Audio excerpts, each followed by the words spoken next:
Namaku Alfi Laylatur Rohmah, biasa dipanggil Alfi. Aku merupakan mahasiswi semester 6 di salah satu perguruan tinggi Islam negeri di kota Surabaya. Ya, WINSA. Kehidupanku sebagai anak rantau mengharuskanku untuk selalu mandiri, kuat, dan juga semangat.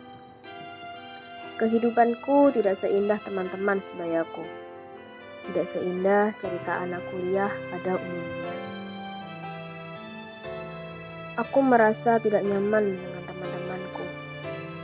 Entah aku yang terlalu baik atau mereka yang memang jahat. Aku merasa selalu dimanfaatkan oleh teman-teman kuliahku. Dimanfaatkan dalam hal tenaga maupun materi.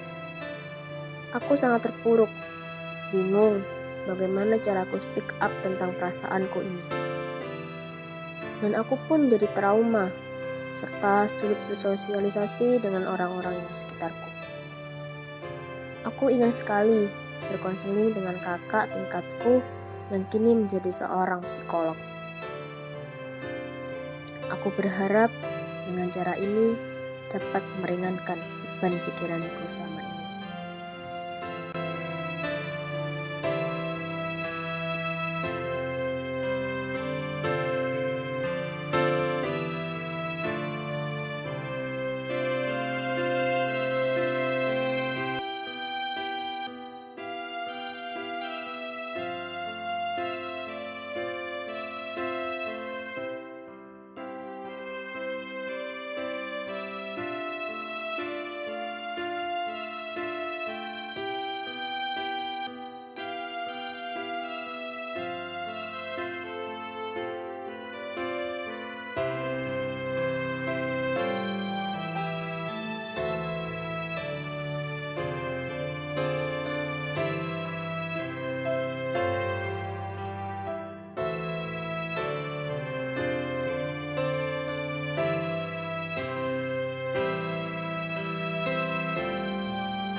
Silahkan masuk. Assalamualaikum. Waalaikumsalam.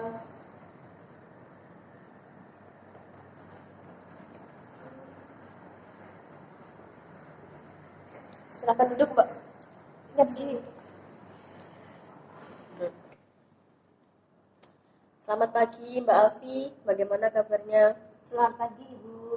Alhamdulillah kabar saya baik. Ibu sendiri bagaimana kabarnya? Ya, alhamdulillah saya juga baik, Mbak Alfi. Ada yang bisa saya bantu, Mbak Alfi? Iya ada Bu. Saya di sini sangat perlu untuk bantuan Ibu. Baik, di sini Mbak Alfi yang kemarin telepon saya ya, Mbak ya? Iya Bu, Oh, betul. baik. Bisa diceritakan bagaimana masalah Mbak Alfi?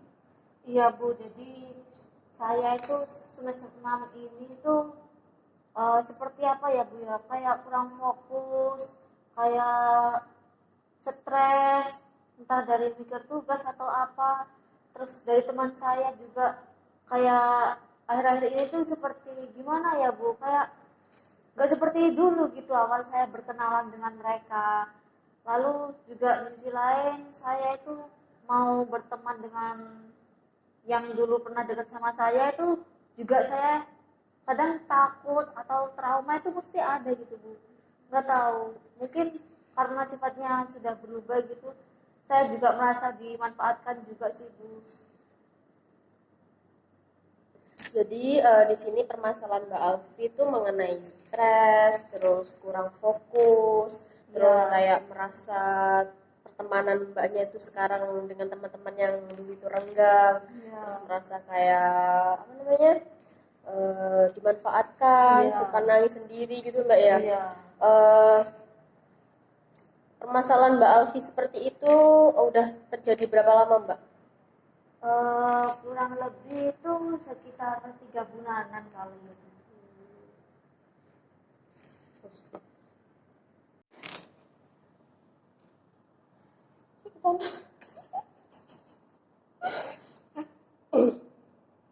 Jadi menurut apa namanya kronologi yang Mbak Alfi ini tadi ya, Mbak Alfi sebutkan tadi ya, bisa dijelaskan nggak bagaimana kronologinya dari awal hingga Mbak Alfi sekarang merasa seperti itu?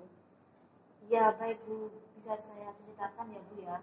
Jadi awal waktu semester saya jadi maba, itu teman-teman saya itu baik, saling membantu, pokoknya apa-apa itu saling bersama. Tapi namun dengan berjalannya waktu itu Bu, semester 6 itu saya itu seperti gimana kan ya Bu ya, kayak dibedakan gitu antara teman-teman yang lain. Dan di sisi lain saya juga seperti dimanfaatkan gitu Bu. Saya juga sebenarnya nggak merasa sih, mungkin karena saya orangnya terlalu gak enakan jadi sayanya sering membantu, tapi namun di sisi lain mereka memanfaatkan saya dengan tujuannya yang seperti itu.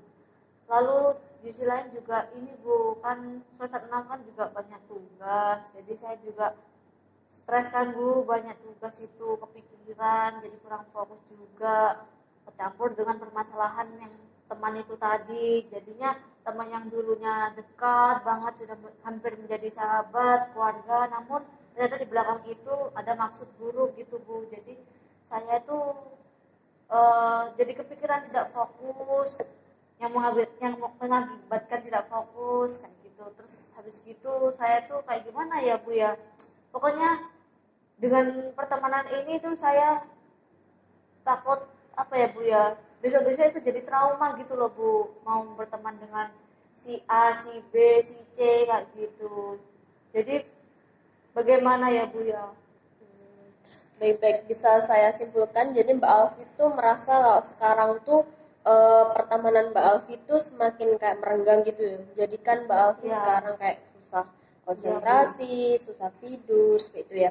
iya Bu, betul. Eh, Hal itu tuh biasanya disebabkan karena Mbak Alfi itu tidak bisa mengontrol pikiran Mbak Alfi sendiri ya. Iya, Mbak Alfi terlalu tidak enakan ya orangnya ya, iya, benar-benar. iya Bu, Soalnya orang yang tidak enakan itu emang susah Mbak, bisa iya, kayak merugikan diri kita sendiri. Jadi seperti Oke Mbak Alfi ya, jadi di sini dapat saya simpulkan, berarti Mbak Alfi itu sekarang banyak mengalami kayak gangguan tidur, terus stres, terus Ya. kayak nggak bisa konsentrasi itu, berarti Mbak Alfi itu kayak ada masalah internal dengan teman Mbak Alfi seperti itu kan ya? Iya Bu, betul. Jadi kalau saya boleh ambil kesimpulan Mbak Alfi ini adalah tipikal orang yang nggak enakan, benar? Iya betul. Bener kan? Jadi Mbak Alfi itu tipikal yang kayak ngerasa aku kok mau lakuin ini kayak mikir-mikir gitu kan, Iya. mikirin orang lain gimana Iya, nantinya betul. seperti itu. Jadi bener Mbak, orang yang nggak enakan itu bakal kayak ngerugiin diri sendiri kan ya. Iya. Hal itu terjadi karena Mbak Alfi itu belum bisa mengontrol pikiran Mbak Alfi sendiri. Iya. Kayak misalkan Mbak Alfi itu kayak ya itu tadi seperti kayak masih terlalu memikirkan kayak misalkan aku gini nanti kan Mbak Alfi kayak mikirnya dia nanti marah nggak ya sama aku kalau Iya, aku iya, gini betul. aku marah nggak ya sama aku. Iya, itu Jadi yang seperti saya ini kan ya. Iya. Bener. Jadi kalau boleh saya tahu ya Mbak ya, usaha apa saja sih yang Mbak Alfi udah lakuin sejauh ini buat Mbak Alfi tuh kayak membangkitkan diri Mbak Alfi dari apa namanya situasi seperti ini. Iya Bu. Jadi selama ini tuh saya sudah berusaha sebaik mungkin dan semaksimal mungkin. Saya juga udah bersemangat untuk berubah diri. Apa yang ada salah gitu dari saya. Jadi saya tuh dengan teman saya itu saya berusaha tetap berbaik hati, suka membantu juga. Seperti di awal-awal dulu lah Bu, saya tetap melakukannya. Namun entah mengapa akhir-akhir ini juga saya tidak dihargai. Jadi rasa semangat itu kayak pupus gitu loh Bu, menjadi putus asa. Seperti itu. Jadi gini Mbak Alfi ya, kalau saran dari saya sebagai psikolog di sini ya, Iya. di sini saya menyarankan kalau Mbak Alfi itu harus bisa merubah mindset Mbak Alfi. Iya. Mindset dimana Mbak Alfi nggak terlalu merasa nggak enakan itu Iya. buang saja. Gitu. Kayak misalkan Mbak Alfi ketika Mbak Alfi mau apa namanya kayak melakukan suatu tindakan itu yang bisa bikin Mbak Alfi senang saja, nggak usah memikirkan orang lain yang belum tentu memikirkan Mbak Alfi sendiri kan. Iya. Baik, terima kasih ya Mbak Alfi sudah bercerita. Saya sebagai psikolog di sini berusaha memahami apa permasalahannya Mbak Alfi. Jadi Mbak Alfi di sini harus bisa merubah mindset Mbak Alfi, di mana Mbak Alfi itu tidak perlu memikirkan orang lain yang belum tentu memikirkan Mbak Alfi. Jadi ketika Mbak Alfi melakukan suatu tindakan entah apapun itu, berusahalah untuk tidak memikirkan orang lain yang menurut Mbak Alfi itu bakal merugikan diri Mbak Alfi sendiri kan. Iya. Mbak Alfi itu berhak menyampaikan unek-unek Mbak Alfi. Ketika Mbak Alfi merasa kayak apa namanya ya, kayak terpuruk atau merasa kayak ini tuh nggak adil buat saya gitu, coba Mbak Alfi tuh mulai mengungkapkan ke teman Mbak Alfi tersebut. Jadi seperti ini Mbak Alfi tuh harus berani menyampaikan ke teman-teman Mbak Alfi. Kalau Mbak Alfi tuh misalkan Mbak Alfi tidak suka dengan apa yang disuruh teman-teman Mbak Alfi atau apa yang lainnya, Mbak Alfi tuh kayak berhak gitu menyampaikan. Supaya apa Mbak? Nanti kalau misalkan Mbak Alfi terus-terusan seperti ini, nanti akan mempengaruhi kesehatan Mbak Alfi. Entah itu ke mental, entah itu ke kesehatan badan Mbak Alfi. Itu kan nggak baik ya Mbak ya. Iya. Jadi kalau menurut saya Mbak Alfi itu sangat berhak sekali untuk menyampaikan kalau Mbak Alfi itu tidak suka seperti ini. Baik, di sini dapat saya simpulkan Mbak Alfi ya. Jadi mengenai permasalahan-permasalahan yang Mbak Alfi ceritakan kepada saya tadi, memang Mbak banyak banget di sini kayak permasalahan seperti itu. Apalagi di dunia perkuliahan yang dimana kita tuh sulit gitu untuk menyatukan pemikiran-pemikiran teman-teman kita. Baik di kita belum tentu menurut mereka juga baik, buruk di kita belum tentu menurut mereka kan juga buruk gitu kan. Jadi kita tuh harus benar-benar bisa gitu menyaring, memilah seperti itu. Jadi kalau saran saya Mbak Alfi tuh harus membuanglah pikiran yang buruk-buruk itu. Terus Mbak Alfi harus bisa mengontrol diri. Mbak Alfi lebih berani untuk mengungkapkan apa yang Mbak Alfi inginkan, dan juga Mbak Alfi harus apa namanya istilahnya berani speak up. Intinya mengenai apa yang dirasakan Mbak Alfi. Mbak Alfi jangan mau terus-terusan Mbak ya. Yang namanya dunia perkuliahan, dunia kerja, dunia nanti Mbak terjun ke masyarakat ya itu memang tidak semudah yang kita bayangkan gitu. Pasti ada kayak stres-stresnya, ada banyak problemnya, masalahnya seperti itu. Mbak. Perkuliahan itu pasti kita kan kayak menyatukan pemikiran-pemikiran dan teman-teman kita yang lain kan. Kita kan nggak harus bisa menuntut orang lain mengerti kita, dan kita kan juga ingin dimengerti orang lain kan gitu.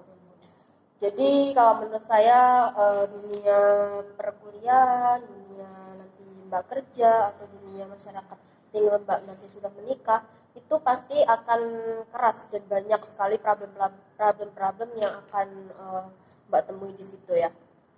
Jadi kalau menurut saya Mbak itu harus bisa mengontrol pikiran Mbak, harus bisa membuang jauh-jauh pikiran yang buruk itu. Mbak itu harus berani, istilahnya berani. Jangan maulah ditindas terus-terusan. Kalau misalkan Mbak harus bisa menjaring sendiri. Sekarang Mbak sudah kuliah semester berapa tadi? Semester 6 ya. Semester 6. Jadi sekarang Mbak udah bisa memilah-milah namanya teman yang baik, mana teman yang cuman kayak kayak jadi parasit gitu istilahnya jadi parasit gitu kan di hidup kita. Karena apa ya Mbak ya seperti itu tadi yang telah saya jelaskan tadi, kita tuh nggak harus bisa menuruti apa maunya orang lain. Seperti itu Mbak Alfi. Mungkin Mbak Alfi ada yang tanyakan lagi. Oh ya Bu, saya izin bertanya lagi Bu ya. Bagaimana jika saya tidak bisa melakukan seperti itu ya Bu ya? Takutnya gimana ya Bu ya? Kan karena kebawa dari perasaan dari dulu itu kalau nggak baik itu nggak enak. Jadi saya tuh bingung mau bicara gimana, kayak seperti dibungkam gitu loh Bu. Jadi Mbak Alfi itu tetap kayak kekeh di pemikiran yang saya tuh nggak enakan orangnya gitu ya. Ketika Mbak Alfi mau kayak melakukan sesuatu itu Mbak Alfi kayak aduh ini nanti dia marah nggak. Jadi di sini tuh Mbak Alfi kayak merasa kayak apa-apa tuh kayak ngerasa nggak enakan gitu kan sama temennya. Jadi kalau saran saya sih Mbak Alfi tuh yang penting tuh bisa kayak mengontrol perasaannya Mbak Alfi seperti itu ya, kayak membuang lah intinya kayak perasaan nggak enakannya seperti itu. Kalau Mbak Alfi terus-terusan seperti ini, nanti Mbak Alfi tuh bakal terus terjebak dalam pertemanan yang toksik. Mbak Alfi paham kan kayak pertemanan toksik itu seperti apa? Jadi Mbak Alfi tuh harus bisa lah istilahnya kayak udahlah bodo amat. Mbak Alfi harus bisa kayak bodo amat terhadap kayak misalkan entah orang itu nantinya mau berkata seperti apa tentang Mbak Alfi. Yang intinya Mbak Alfi tuh harus bisa kayak membuat diri Mbak Alfi tuh senang gitu. Mbak Alfi tidak perlu memikirkan orang lain. Jadi seperti itu Mbak Alfi yang bisa saya kasih solusikan ke Mbak Alfi. Mungkin ada pertanyaan lain Mbak Alfi? Sudah Bu. Baik, jika tidak ada yang Mbak Alfi tanyakan lagi, di sini mari kita tutup sesi konseling kita hari ini dengan bacaan alhamdulillah. Alhamdulillahirobbilalamin. Semoga Mbak Alfi kedepannya menjadi Mbak Alfi yang lebih baik ya, nggak usah menjadi orang yang terlalu sungkanan Mbak Alfi ya. Semoga konseling hari ini bisa bermanfaat buat Mbak Alfi kedepannya ya Mbak Alfi. Terus semangat ya Mbak Alfi, jangan patah semangat. Yang penting Mbak Alfi sekarang merasa menikmati, enjoy saja sama hidup Mbak Alfi, nggak perlu memikirkan orang lain ya Mbak Alfi ya. Oke. Semangat Mbak Alfi ya. Ya Bu, terima kasih banyak ya Bu bantuannya. Ya, sama-sama Mbak Alfi. Ya. Assalamualaikum. Waalaikumsalam. Nggak ada.